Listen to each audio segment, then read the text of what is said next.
Leila Amrani, psychologue, thérapie cognitive et comportementale, spécialiste dans les relations de couple.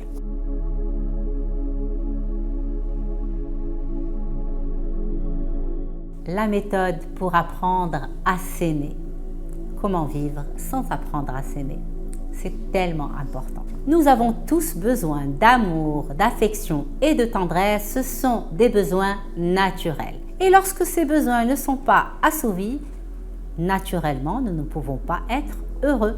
Mais il y a un souci avec ce besoin d'être aimé. Si ce besoin d'amour est trop fort, il gâche notre histoire d'amour.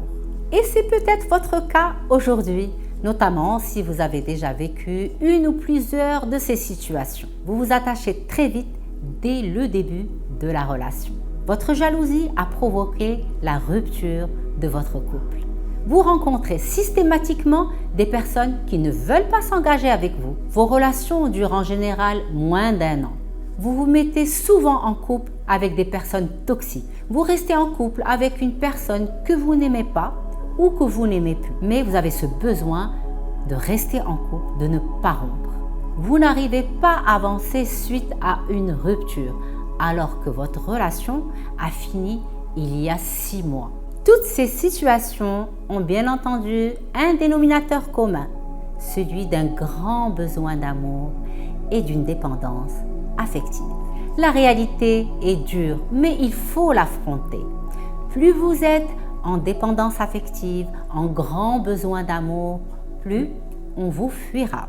Si vous êtes célibataire, vos partenaires potentiels ressentiront ce grand besoin d'amour, même si vous ne l'exprimez pas.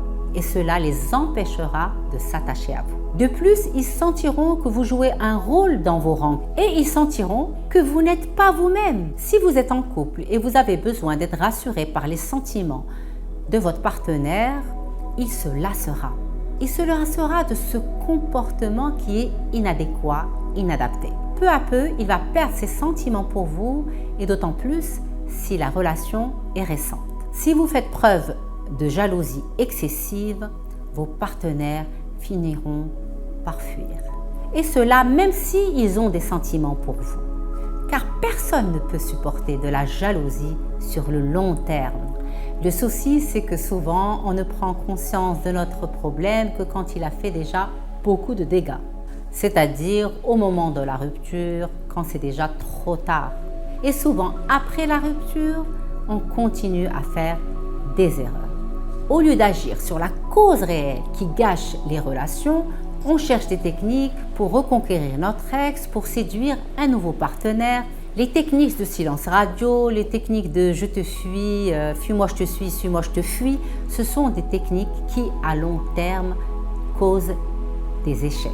À court terme, c'est certain, cela peut parfois fonctionner. Une relation d'amour ne se construit pas à partir de techniques. Je suis en couple depuis 20 ans et je vous le dis, on ne peut pas construire une relation à long terme à partir de techniques. Une relation à long terme se base sur la confiance, sur la sécurité. S'il y a un problème au cœur de votre relation, ce n'est pas une technique qui va venir régler le problème. Ce n'est pas une technique qui viendra compenser la cause réelle du dysfonctionnement de votre couple. Et le réel problème, c'est que vous ne vous aimez pas assez et vous n'en avez pas forcément conscience. Vous pensez que tout simplement vous avez un problème de confiance en vous, que vous manquez de confiance en vous. Alors qu'en réalité, vous dégagez l'énergie du manque d'amour. Ce n'est pas un problème de confiance en soi, c'est un problème de manque d'estime de soi, de mésestime de soi.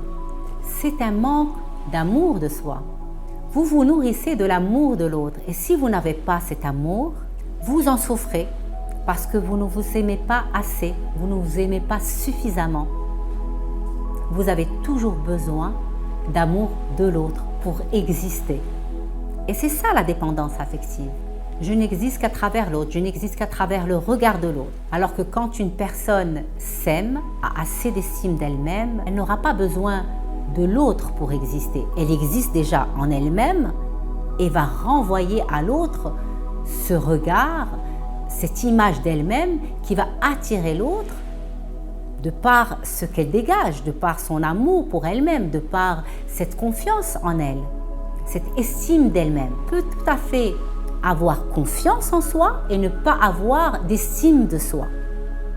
Parce que la confiance se construit de par nos compétences. Elle peut se construire tout au long d'une vie. Et l'estime de soi, elle peut être bafouée de par le problème d'attachement sécure à la mère, on va dire le problème d'attachement, puisque notre première relation d'amour, c'est notre relation à la mère.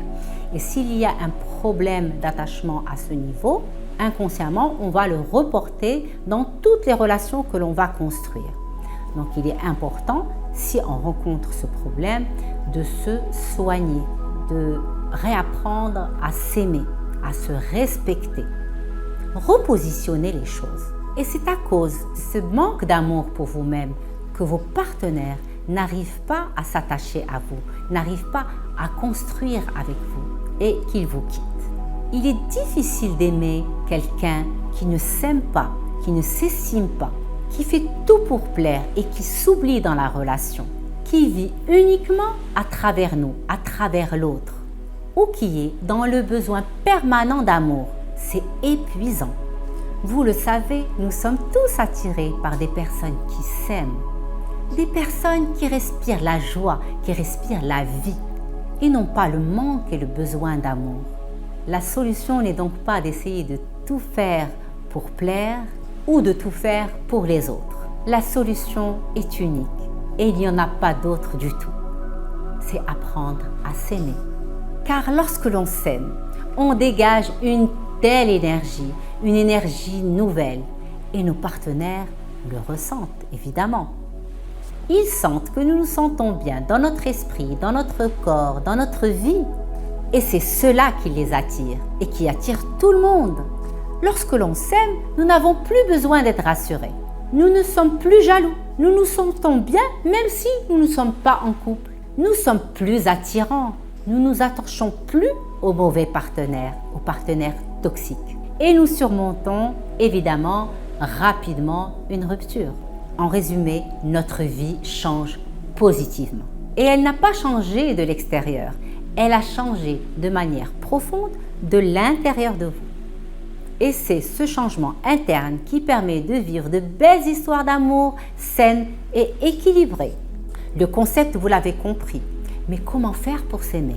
Tout simplement, quand il y a un problème de ce genre, c'est qu'il y a un problème en interne profond, tout simplement en entreprenant une démarche de développement personnel. C'est une démarche d'introspection constituée de réflexion, de prise de conscience et d'action, qui, mises bout à bout, vous apporteront cet amour de vous-même.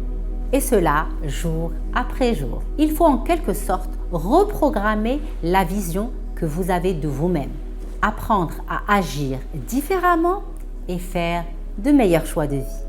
Build together.